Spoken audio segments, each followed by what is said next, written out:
अस्सलाम वालेकुम वरहमतुल्लाहि वबरकातुहू। आई होप कि आप सब खैरियत से होंगे। ज़रा ये वीडियोस देखें।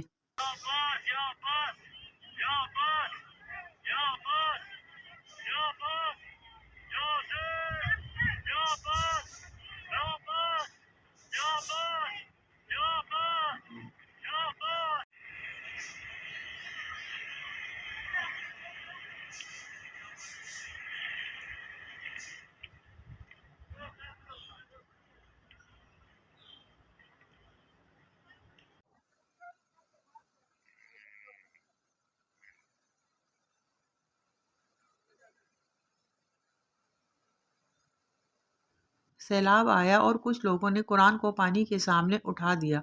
किसी ने काला बकरा दरिया में फेंक दिया और कोई लाल झंडा लहराने लगा। सवाल ये है कि क्या ये सब करने से सैलाब रुक जाएगा?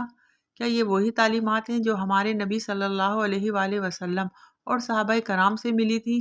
आइए कुरान और सुन्नत की रोशनी में हकीकत जानते हैं। अल्लाह ताला ने फरमाया, अगर अल्लाह तुम्हें कोई तकलीफ पहुंचाए तो उसके सिवा कोई उसको दूर करने वाला नहीं। नबी करीम सल्लल्लाहु अलैहि वसल्लम ने फरमाया, जब मांगो तो सिर्फ अल्लाह से मांगो, जब मदद चाहो तो सिर्फ अल्लाह से मदद चाहो।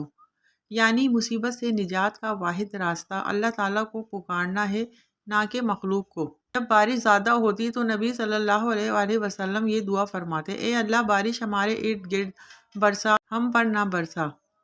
साहबाए कराम भी मुसीबत में हमेशा अल्लाह ही को पुकारते।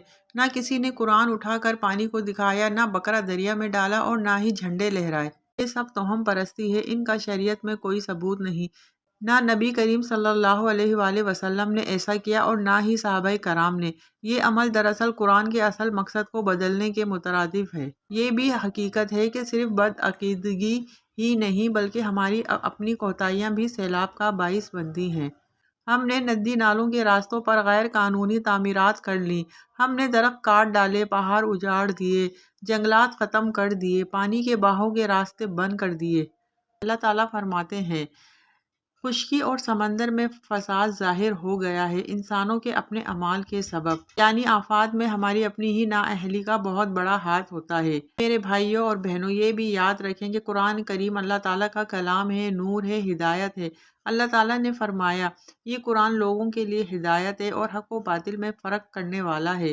कुरान इसलिए नाजिल हुआ था कि वो बातिल के सैलाब को रोके, गुनाहों को रोके, जहालत को रोके। लेकिन अफसोस, कुछ लोग कुरान को पानी के सामने उठाकर सैलाब रोकने का जरिया बना लेते हैं। ये वो तरीका है जिसकी ना नबी करीम सल्लल्लाहु अलैहि वसल्लम से मिसाल मिलती है और ना ही सहाबाए कराम से।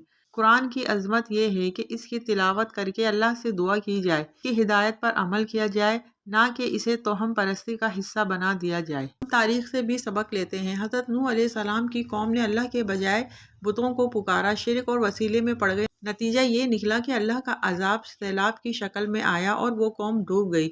इसके बरअक्स ग़ज़वा बदर में देखें, सहाबाए कराम ने सिर्फ़ और सिर्फ अल्लाह को पुकारा।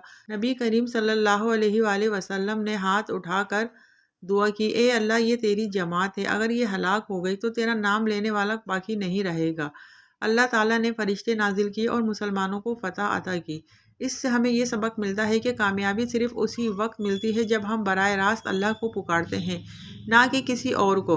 अब आप आज के हालात को देखें। काला बकरा दरिया में डाल देना, झंडे लहराना, ये सब कुरान और सुन्नत के खिलाफ अमाल हैं। ये दावा किया जाता है कि हम सिर्फ वसीला लेते हैं, लेकिन हकीकत ये है कि वो बराह रास्त नेक बत्तियों को पुकार रहे होते हैं। यही कबर परस्ती, मुकर्रबीन परस्ती और तोहम परस्ती है। ये कोई अजाब बैरूनी नहीं है, बल्कि हम खुद अपने लिए अजाब बने हुए हैं। निजात का रास्ता सिर्फ एक है और सैलाब का इलाज भी यही है कि तौहीद पर कायम रहें, सिर्फ अल्लाह को पुकारें, कुरान और सुन्नत पर अमल करें, बदअकीदगी और शिर्क को छोड़ दें, अपनी दुनियावी गलतियों को दुरुस्त करें, दरख्त लगाएं और पानी के रास्ते को खुला रहने दें। दुनियावी गलतियों को दुरुस्त करें, दरख्त लगाएं और पानी के रास्तों पर ना घर तामीर करें। ये कोई बैरूनी अजाब नहीं, बल्कि खुद हम अपने लिए अजाब बने हुए हैं। अल्लाह ताला हमें खालिस तौहीद पर कायम रखे, बिदअत और शिर्क से बचाए, हमारी कोताहियों को माफ़ फरमाए और सैलाब और आफात से हमारी हिफाजत फरमाए। आमीन। आई होप कि आपको आज की वीडियो पसंद आई होगी। वीडियो पसंद आई है तो इसको लाइक करें और इसको अपने दोस्तों में भी शेयर करें, ताकि उनके अकीदे भी मजबूत बने, ताकि वो भी तौहीद पर कायम हो जाए। السلام علیکم ورحمۃ اللہ وبرکاتہ۔